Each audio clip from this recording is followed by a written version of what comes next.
tu vois là, eh bien c'est moi, je suis sur le point de finir ma sortie de 25 km et 1600 mètres de D+. Et là, eh bien c'est encore moi, environ 30 minutes plus tard. Je tremblais tellement que j'étais incapable de me lever. Waouh, violent comme jamais. Si t'as cliqué sur la vidéo, tu t'es probablement dit allez, encore un titre bien putaclic pour les vues. Franchement, je pense que j'aurais pensé la même chose. Mais là, je t'assure que pour le coup, j'ai réellement failli par très très mal finir. Et dans cet épisode, je vais t'expliquer exactement ce qui s'est passé. Parce que moi-même, malgré mes connaissances que j'ai pu emmagasiner tout au long de ces années de pratique sportive, d'alimentation, etc., j'avais jamais entendu parler de ces symptômes dont j'ai été victime et qui caractérisent ce phénomène qu'on connaît tous, qui est l'hypoglycémie, et là plus précisément, dans mon cas, l'hypoglycémie réactionnelle. Bon, malgré qu'on connaisse quasiment tous ce qu'est l'hypoglycémie, je vais tout de même te faire un petit rappel très rapide en spécifiant quelques détails qui seront utiles pour expliquer clairement ce qui s'est passé ce jour-là. Pour être très succinct, sans se prendre la tête, sans rentrer dans les chiffres, dans les autres mesures, l'hypoglycémie, c'est tout simplement lorsque ton taux de sucre dans le sang atteint un niveau trop bas. À partir de là, ton organisme va se manifester par divers symptômes, dont les plus connus sont généralement les vertiges, les maux de tête et les nausées. Donc comment ça peut arriver ? Eh bien, pendant l'effort, lorsque tes réserves de glucides ou de glycogène musculaire sont relativement bas, d'où cette importance primordiale de combler cette dépense énergétique avec essentiellement un apport en glucides que l'on peut ingérer sous forme de boissons, de gel ou de barres. Mais ce qui peut sembler paradoxal, c'est qu'une consommation trop importante de glucides en dehors d'un effort soutenu,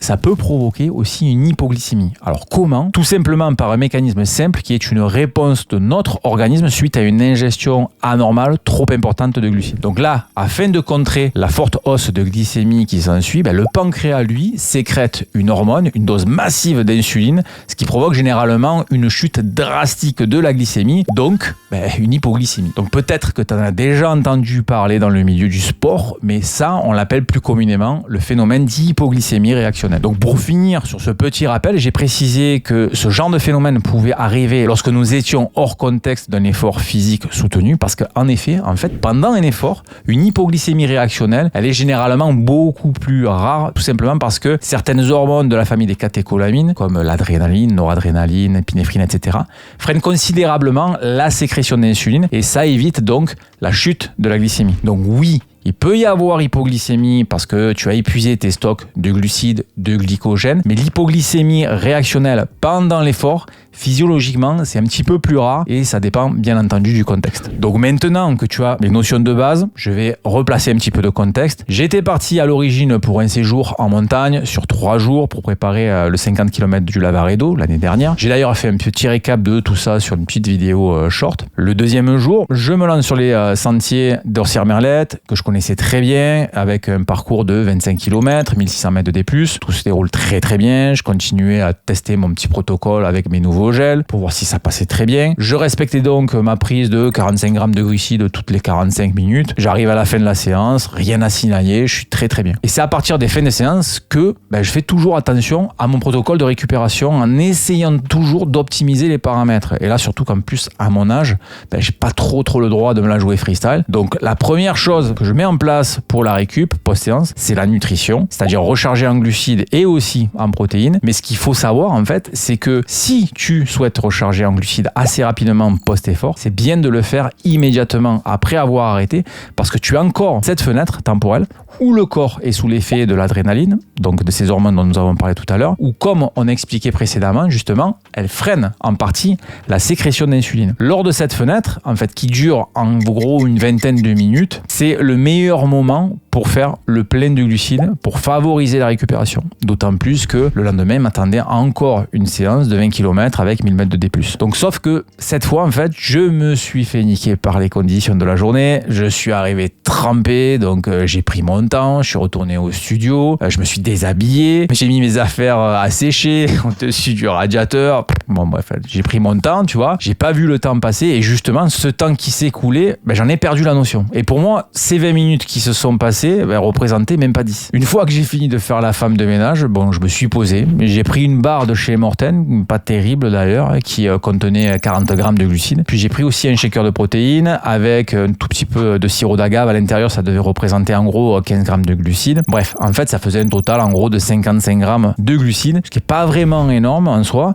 Donc j'aurais pu continuer à manger aussi des aliments un petit peu plus consistants, faire un vrai repas, mais généralement, par la suite, il me faut une bonne heure avant que je retrouve l'appétit. En ce qui concerne l'hydratation, j'avais pas trop souffert de la chaleur avec les températures fraîches du jour, donc je m'étais bien hydraté. De toute façon, ça se voyait à la couleur de mes urines qui était très claire. Je pars me prendre une bonne douche chaude et là, je commence après la douche à sentir les premiers symptômes qui surviennent, tu vois. Un léger frisson qui commence à parcourir mon corps, une sensation de froid qui s'installe, je mets ça sur le compte de la fatigue. Je décide de m'allonger quelques minutes avec les jambes relevées, classique, la récup, le temps de me réchauffer. Mais bon, malgré tout, il y a la sensation de froid là qui s'intensifie. Je commence à bien claquer des dents, tu vois, de façon incontrôlée. Je comprends rapidement qu'il se passe quelque chose. Je pense tout de suite à inspecter ma température. Bon, je sens rien. Pas de température, ok. Qu'est-ce que ça pourrait bien être? Est-ce que c'est la fatigue? Je commence à me questionner aussi sur la qualité de l'eau que j'ai bu parce que quand je suis en sortie longue comme ça en montagne, je recharge mes flasques dans des petits cours d'eau. J'ai pas de filtre. Même si les risques sont pas forcément énormes, ils sont pas de zéro. Donc je me dis que j'aurais pu éventuellement choper une bactérie ou un truc du genre, tu vois. Mais bon, en même temps, je suis pas docteur, j'ai pas de température, je sais pas trop quoi faire, je suis un petit peu perdu. Et d'autant plus qu'en fait, je suis tout seul dans la station. À cette période de l'année, c'est complètement mort, c'est tout fermé. Entre-temps, les symptômes se sont bien intensifiés au point où je réalise que je tremble tellement, de façon complètement incontrôlée, que je suis même pas capable de prendre ma voiture et de partir éventuellement vers un hôpital le plus proche, qui est celui de Gap, en l'occurrence. Et là, en fait, je sais plus trop quoi faire. Donc, avant d'alerter qui que ce soit, je tente une dernière chose. Je demande à ChatGPT quelles pourraient être les causes d'un tel état, en décrivant bien précisément en amont tous les faits, dans les moindres détails, avant que ça n'arrive. Et là, en fait, à ma grande surprise, sa première proposition, sa première supposition, c'était un état d'hypoglycémie. Dans un premier temps, j'ai vraiment été surpris parce que j'ai jamais entendu parler de ces symptômes. Puis dans un deuxième temps, en fait, en me repassant le film, en me remémorant tout ce qui s'était passé dès lors que j'avais stoppé mon activité, j'ai capté que c'était plausible parce que j'avais vraiment pris mon temps avant de m'envoyer cette grosse quantité de glucides. À partir de là, ni une ni deux, j'ai tenté de me lever et quand je dis j'ai tenté, c'est bien ce que j'ai tenté de faire parce que je peinais à tenir sur mes jambes tellement que je tremblais et que c'était violent. Donc j'ai rampé comme une petite merde jusqu'au comptoir de la cuisine et je me suis hissé, j'ai pris une bonne cuillère de miel, ni plus ni moins, et puis je suis retourné m'allonger en plaçant tous mes espoirs dans les prochaines minutes. Et là, à ma grande surprise et à ma grande satisfaction, surtout au bout d'environ 5 minutes, les tremblements se sont atténués progressivement et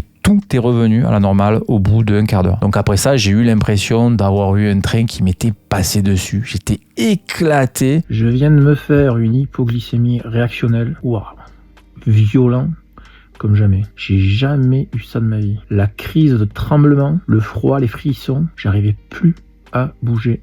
D'une violence inouïe. J'ai l'impression d'avoir refait 20 km. Là, je suis KO.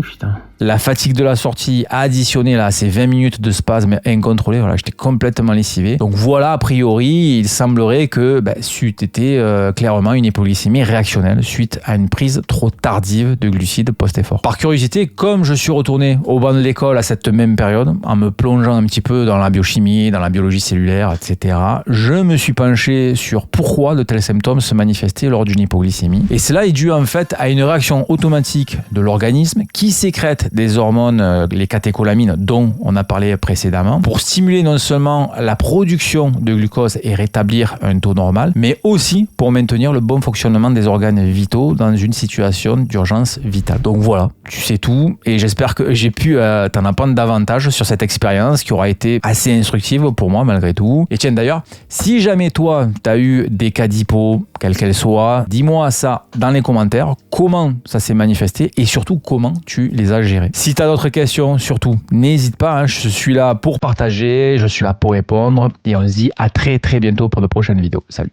ciao.